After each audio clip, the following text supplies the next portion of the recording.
Hello, and this is the voice of Apache once again. And we are in Denver at Community Over Code. And I am speaking with Serge Huber, who is a PMC member on the Unomi project. That's right. Now, we've done an interview on this before, haven't we? Yes, we have. Yes. Okay. Remotely.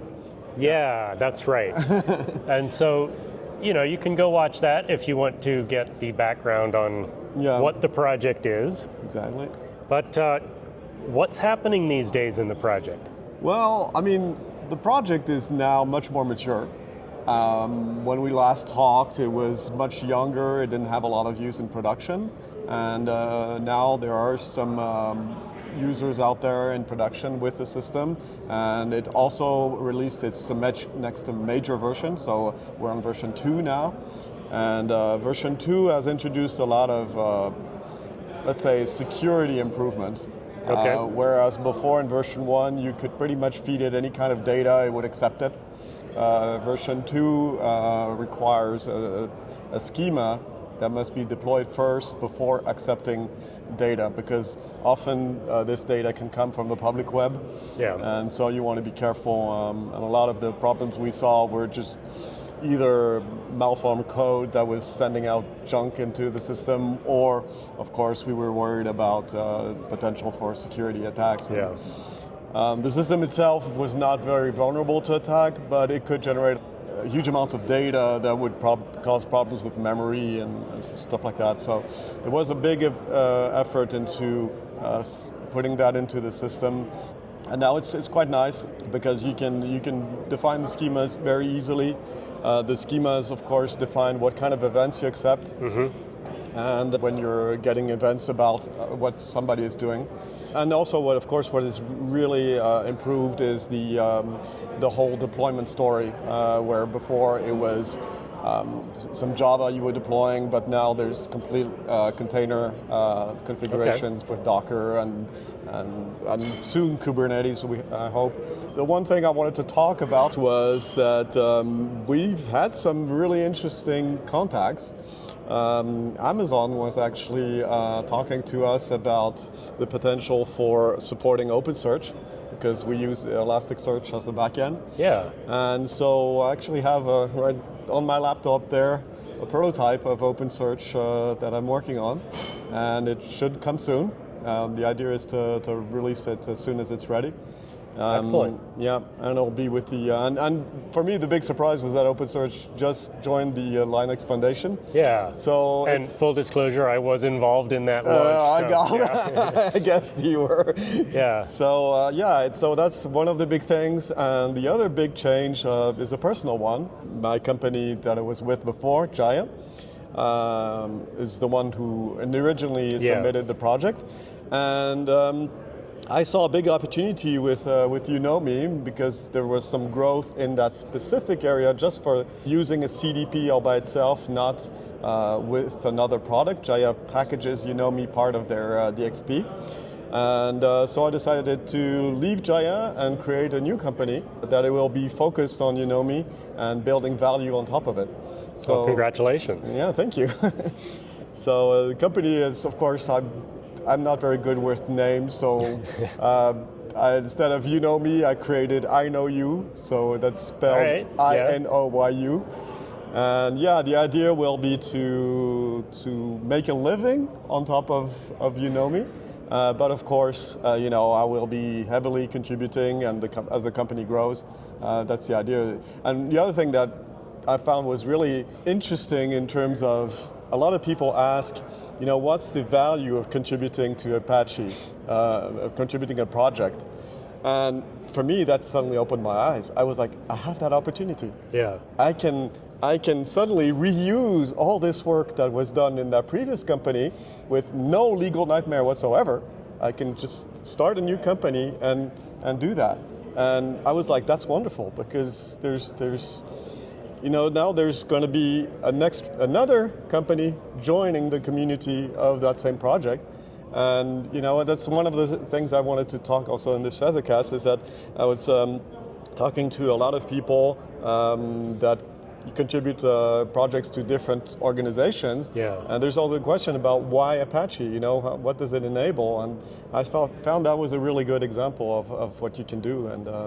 And so, yeah, that's part of the big changes. Yeah. And of course, that was one of the motivations behind the way the license was written in the first place, was to enable businesses to grow on top of existing projects. Yeah.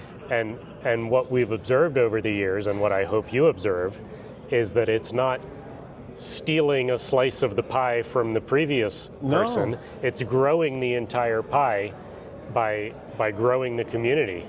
Well, one thing that became actually a very good thing was that at my previous company, I was sort of the, how would I say that, the contact person between the company and the ASF. The project, yeah. And when I decided to go on my own, they had to learn how to interface with the ASF all by themselves. All right. Which was a learning. Of course, I'm still there to help out and to make sure that everything happens well. But it's good because in a way it brings more diversity, more people getting more involved, because it also means that others at the company have to get more involved, and so yeah, I think it was a very. I didn't plan it that way, but it turned out to be, you know, a good illustration of what's so interesting about the way that things are done at Apache, and for me, really the potential of it. I mean, that's to have that opportunity to be able to you know, do that, give back to the community, and then benefit by rebuilding another company on top of it. That's fantastic. Yeah, that's really great. So now you mentioned at the beginning that there are more production deployments of Unomi. Can you tell any of those stories? Is there an example of how this is being used? Well, I can't really disclose the names because it's, you know, no longer my company, so I can't unfortunately give names, but I can just say in which industries it is. So a lot of them are, let's say, like in the insurance industries, where they really want to know more about the type of people that are coming into websites. And what's really interesting to those companies is that Unomi, tracking is always, you know, a double-edged sword. It is, yeah. And so the really nice thing about Unomi is that it makes tracking transparent. And there are plans that I have in my head about how to improve the notion of data transparency even more. Yeah. One of the things that you can do with Unomi is you could very well say, well, maybe we would build a UI that would put the user, the person that's, you know, interacting and being followed, in direct control of that data. Okay. And be able to, with for example, a browser plugin, say, oh, okay, no, this I don't want, and stuff, and be able to interact with the server and remove or change things. Again, that's something that's open to how you use the system, but it opens some doors that, you know, and trust me that I don't believe that most of the, let's say, closed source vendors have any incentive to do that.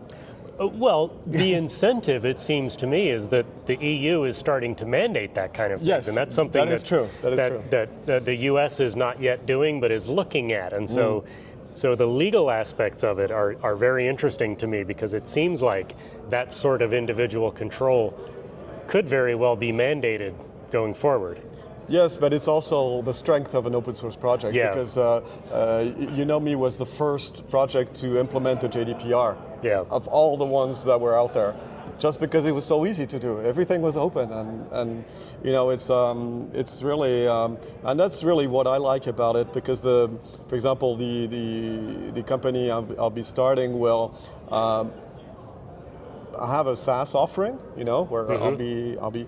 But it also I think it's very important to have an on-premise offering. Yeah. And that way, companies can choose and say, okay, do I want to work with a third party to, you know, with with some of the advantages it has and some disadvantages, or do I really want to stay in control of everything and make sure the data never leaves? Yeah. And I think that's very important. And plus the fact that it's an open source project, so they can plug it into whatever they want. They have total control of the data. They're not losing any of it. Sure. And so just to go back to Amazon, so 2 people reached out to us from Amazon, and it was not you. Yeah. and they both said, yeah, we are looking for more projects working with the OpenSearch. And, I'm always open to, if Amazon is interested in using Unomi as a service, down the road as a grains adoption and stuff.